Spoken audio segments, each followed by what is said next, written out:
Welcome to My Hero 360, a community that features the voices of our heroes who bring awareness and advocacy for health conditions. Krissa Hoermann, welcome to My Hero 360. Thank you. Thank you so much for having me, Kerri. Yeah, we're really excited to get into your story. So you experienced a long health journey with starting with Clostridium difficile, or C. diff, and then subsequently dealt with irritable bowel syndrome, or IBS symptoms. Can you talk about that experience? How did you come to learn what was going on? Yeah, so after I was on an antibiotic, I was on Septinir for just a regular sinus infection. After that, I started having pretty mild diarrhea and abdominal cramping. And I didn't think too much of it. It lasted maybe a week or so, and then didn't get any better. So I went back to just my primary care clinic, and they prescribed me another antibiotic, azithromycin, a Z-Pak, another very popular antibiotic, and sent me on my way. And I took it without thinking, and it actually made my symptoms way worse. And about another week or two went by. I was still experiencing the same symptoms, but way worse, to the point where I would be in the bathroom 20 to 30 times a day. And eating would send me straight to the bathroom, drinking water, really anything. And that's when they did some stool testing. And I officially got a C. diff diagnosis. And you mentioned some of the symptoms you were experiencing, as well as, going back and forth to doctors, right? Trying to get a diagnosis. So how did all of this impact your day-to-day life? Well, in addition to it being physically and mentally really exhausting, it was also really embarrassing because I was going to the bathroom sometimes 20, 30 times a day. Wow. So extremely frequent trips to the bathroom. It really impacted everything that I was doing, really incapacitated me for a period of time. And then my symptoms, unfortunately, led to kind of a chronic infection. So for me, being on and off medication for a period of almost 6 months was really disruptive to my life. It was really embarrassing because a lot of people don't know about C. diff. They don't really understand it. There's not a whole heck of a lot of people who talk openly about it, even if you do understand it. Sure. So it was a dark time. Yeah. And all this time, you're not actually getting any relief from any of the medications that you're going on. Yeah, so the first medicine I was prescribed was just simply a Z-Pak because they didn't really know what was wrong with me before I was diagnosed, and that honestly just made it so much worse. That can be really hard on your stomach. Yes. So once I did get a proper diagnosis of C. diff, they prescribed me vancomycin, which is pretty common. That's like the first go-to line of defense. And my symptoms would go away, or they would improve for a period of time while I was on the medicine. But as soon as I was off of it, they would come rearing back, actually worse. And then we went through a cycle of that, several rounds over the course of several weeks. And the medicine that they give you is actually 4 times a day. So even just remembering to take all of the pills all the time, to go through the cycle, to meet different doctors, to get a GI doctor in New Jersey is difficult just to get an appointment. So there was a lot of stress surrounding that. And then obviously just trying to live my life, work my job, be a present family member. It was hard. Yeah. And to that point, while this was going on, you own an event florist company with your sister. Yes. And this was happening to you all during the busy wedding season. First, I want to say that's a really cool profession, really exciting that you and your sister have this company. How did you get into that line of work? Yeah, so my mom was my mom was a grower for many years, just a hobbyist, Okay. and she always grew a ton of flowers. My sister and I kind of talked her into signing up for a farmer's market in 2020, and the business really took off from there. We connected with some amazing people who were throwing parties and benefits, and we were both working day jobs at the time. So I was a teacher, and I was surrounded by women who were getting married and having babies. So eventually friends asked if we would do their flowers for their events, and it took off from there. So now I have a farm because our business has always been really rooted in local flowers, and then we have our event studio as well. So what's your favorite part of the job? my favorite part is using the flowers that we grow and really seeing them from seed and getting to use them and incorporate them into people's weddings. I think that there's something really super special about that process. You know, it takes months, sometimes even years, to grow some of the really specialty things that we grow. So to get that timing to line up sometimes too is really special and wonderful. It doesn't always work out, but that's my favorite part of the process, is really like championing local flowers and getting to use stems that are unique and different for people's like biggest days of their life. Yeah, that's really awesome. Yeah. So now you're going through this during wedding season. Yes, What yes. was that like? Yeah, so it started at the end of May, and I didn't really get any major relief until I would say mid-October, so literally the entire wedding season. It was so stressful. Also, I think when you have a chronic condition, after a certain point you get used to being in a state of chronic fatigue, and that is a terrible feeling as well, because you literally go into this mode where all you can do is kind of have enough finite energy to do your job, and that is it. So at the end of the day, I was just always depleted. Like, I would say that's like my number one word to describe how I felt, was extremely depleted. Like I would try to have enough energy to get through the day and to function and lead a studio team or a team on site. But at the end, I was just completely and totally like a shell of myself. And there were times when I would have like a recurrence, right? I'd go off my medicine, I'd be feeling good. Mentally, I would feel like I was in a better place, and then my symptoms would return 48 or 72 hours later. And that was always really tough. Especially if you're preparing the night before a big event, right? Like, and you feel it coming on. Exactly. Yeah. Those were some of my like toughest nights, where I would have a big event the next day and I would just be laying in my bed sobbing because I just didn't think I would have the physical ability to do it, because my work is very physical. So it was tough. Yeah, you're maneuvering right on the farm with the flowers, and then for the events, you're carrying these heavy things, setting things up, reaching, moving. Exactly. It's very physical work. A lot of people don't realize if you're not in the industry, but it really is. It's pretty physically demanding. So that was tough. I bet. And so you said you went 6 months without any real relief, and I think when we spoke initially, you described how your local doctor kind of got to a point where they were like, I don't know what else to do to help you.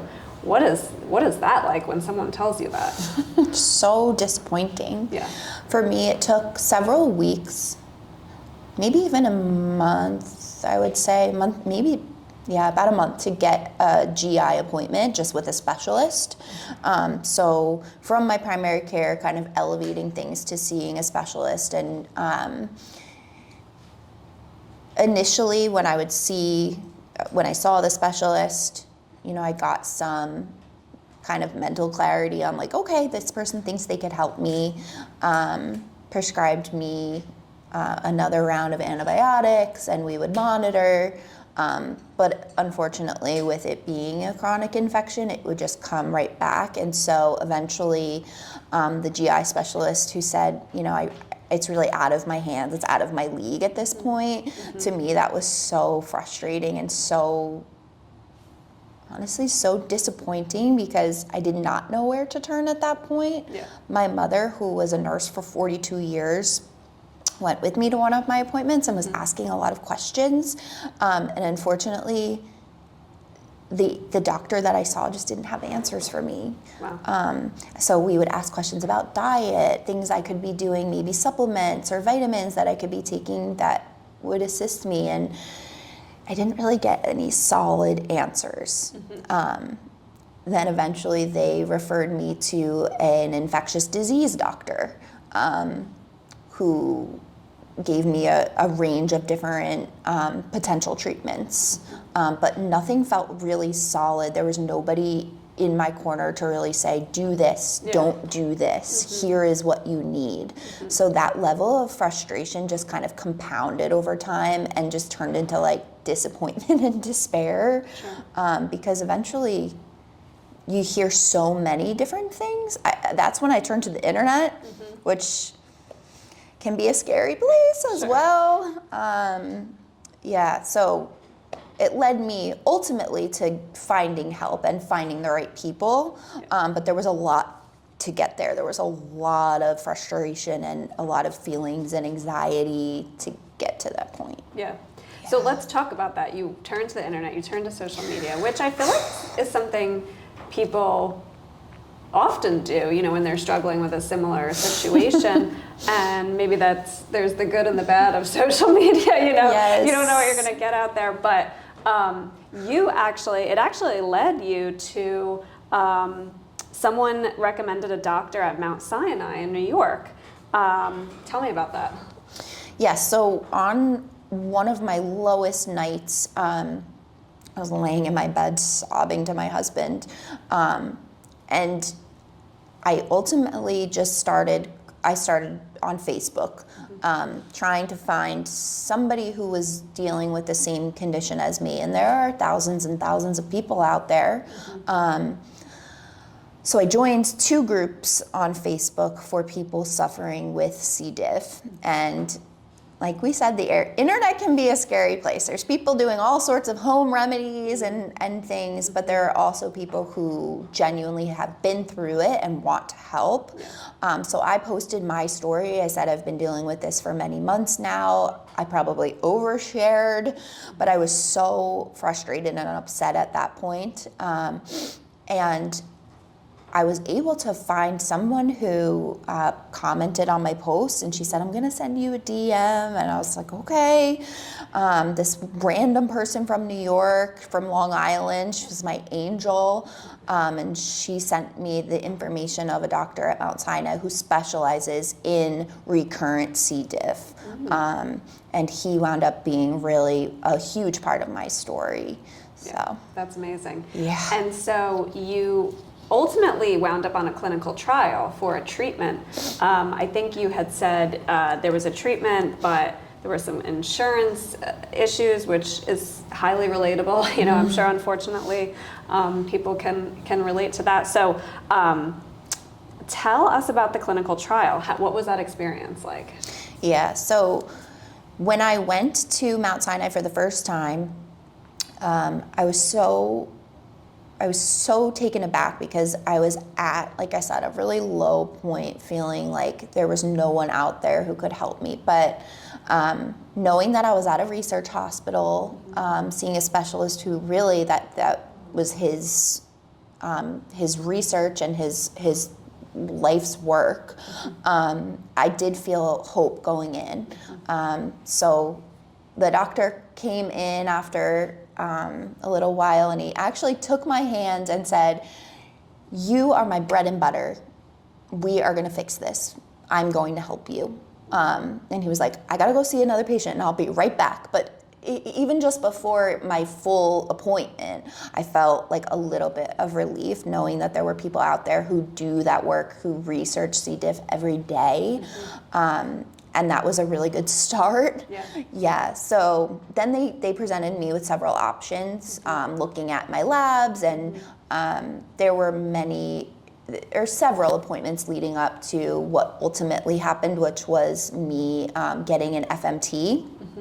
And we can talk more about that, fecal matter transplant. But they first presented me with the option of the pill form, which is a bit less invasive. Sure. My insurance wouldn't cover it, and it would cost out of pocket over $20,000. So I wound up with the fecal matter transplant, which is exactly what it sounds like. It's not glamorous, but it is an extremely effective method or cure for C. diff. So I wound up going that route in the clinical trial, and ultimately was cured. So it worked, thankfully. So it's basically a colonoscopy where they take fecal or stool from a donor, and use that to essentially restore your microbiome, essentially the good bacteria that someone with a chronic C. diff infection is lacking, essentially gets put back into them and is able to, to replicate and get you back onto a path of being fixed. Sure. So, a working microbiome.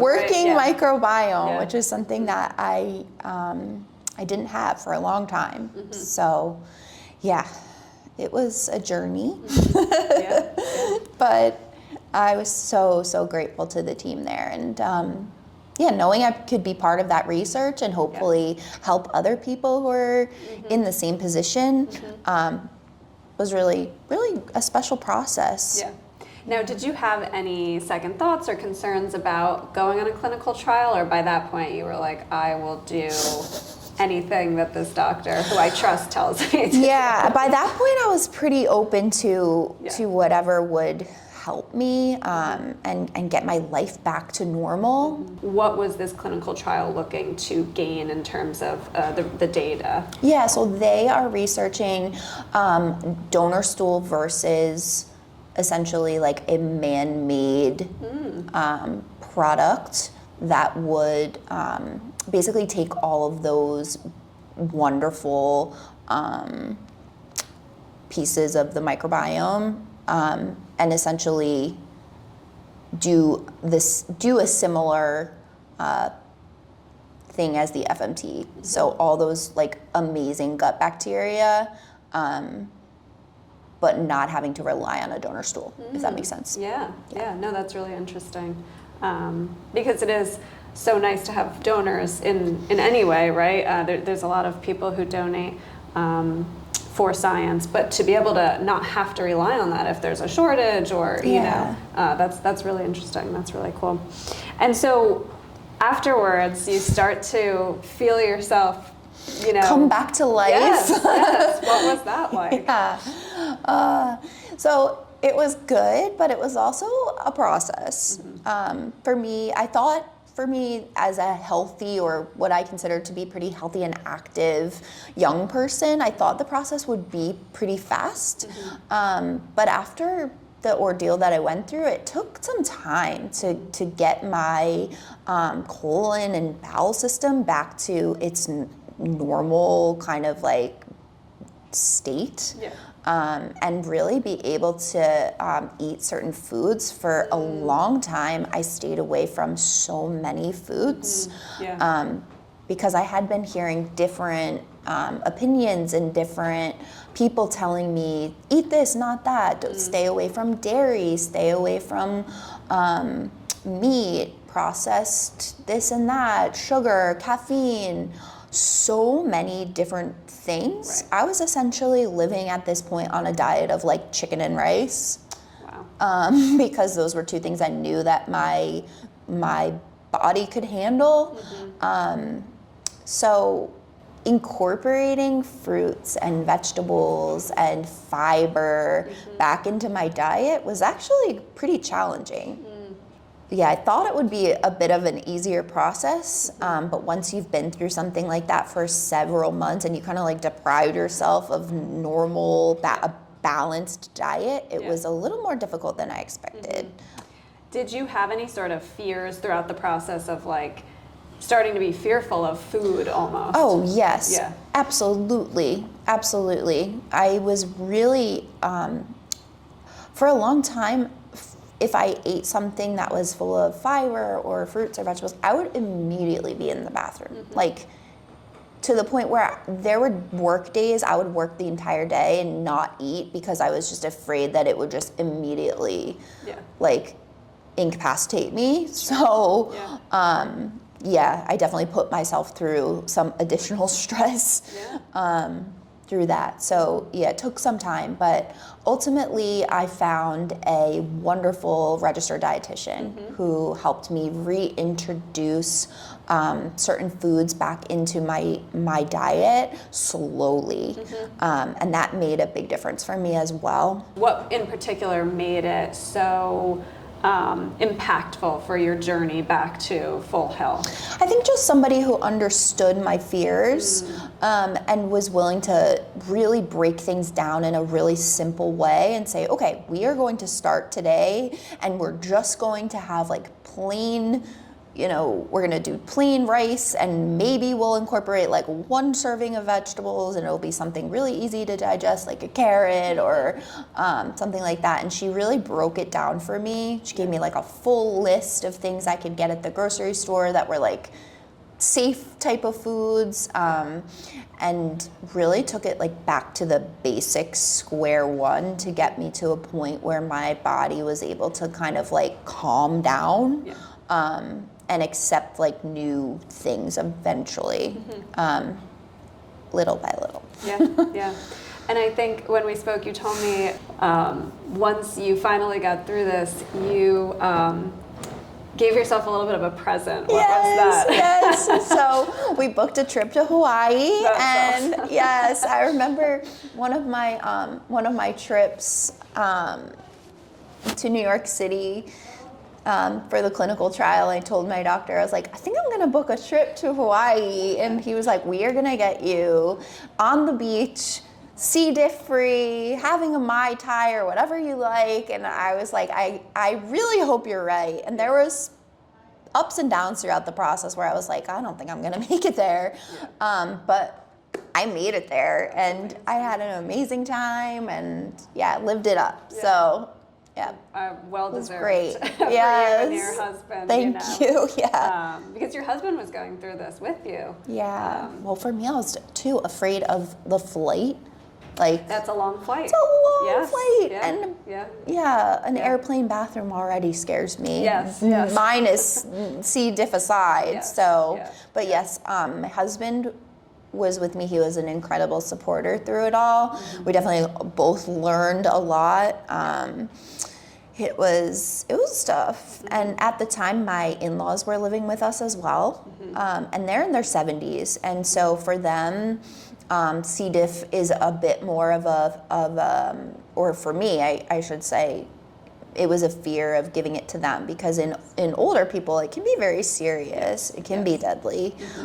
So that was another kind of stress and added challenge of the whole thing. So now that you are, on the other side of it, so to speak, you're feeling much better, you're back to your full strength, and wedding season is upon us again. So, yes. How would you counsel other people who are going through, it could be the same exact situation or a similar situation where they're struggling to get a diagnosis, they're struggling to find something that brings them relief. What would you say to that person? I think I would say a few things, but first is that there are people out there. It may take many paths that are perhaps not the right path, but there are people out there who specialize in probably what you're going through. But there are people out there. It's just really a matter of finding the right fit and getting the puzzle pieces together, so to speak. Yeah. I think, hopefully your story gives people hope who are still in the struggle, whatever that may be. And I guess don't be afraid to crowdsource on social media, despite there being so many different avenues. Sure. Be discerning of what you see. Yes. Do your own research, but yes. it is a community where you can connect. They also helped me find this one foundation, the Peggy Lillis Foundation, which did have some kind of dietary suggestions that were helpful as well in the end. So there eventually, there are some of the right avenues as long as you are discerning about the information. Yeah, absolutely. Yeah. Krissa, where can people connect with you and your business? Oh, yes. Daybreakflowers.com and Daybreak Flowers across social media, Instagram, Facebook. Awesome. That. We like to conclude our interviews by asking the same question of everyone. What would you tell your younger self or yourself before this process, knowing what you know now? Just because you're dealing with something very challenging doesn't mean it's forever. For me, as someone who has had anxiety pretty much my whole life, it was easy for me to kind of catastrophize the situation and start to spiral and think, am I going to live like this forever? Which definitely brought me to a dark place and kind of like a mental hole. So I would say it doesn't have to be forever. It's not going to be forever. And finding the right fit and piece of the puzzle will happen, even if it takes months or years in some cases. But there are people out there who have dealt with what you are going through and have gotten to the other side. So that would be my number one piece of advice. Yeah. That's amazing. Well, Krissa, thank you so much for taking the time, coming here live in person for a My Hero interview. We appreciate your story. My pleasure. My pleasure. We appreciate all the insights and your willingness to do a clinical trial. I think is an incredible advancement for the field for other people. So you're not just helping yourself, you're helping others. And so thank you so much for being here. We appreciate it. I feel fortunate to be in this position, and a lot of people don't talk about C. diff. It's embarrassing. It's anxiety filled. It's stressful. It's painful. So whenever anybody wants to talk about it, I'm an open book. Yeah. And the more we talk about it, the less stigma and shame and embarrassment. GI and IBS. I had post-infectious IBS. These are things that are real, that really happen, that are hard. And like you said, the more we talk about it, we find community and we find resources and we find people who have dealt with similar struggles who are there to assist us and kind of bring us up and back to reality that it will get better. So the more we talk about it, the more open we can be, the better off we all are. Yes, absolutely. Agree. So wholeheartedly. So thank you, Krissa. Thank you. Thank you for the opportunity to share.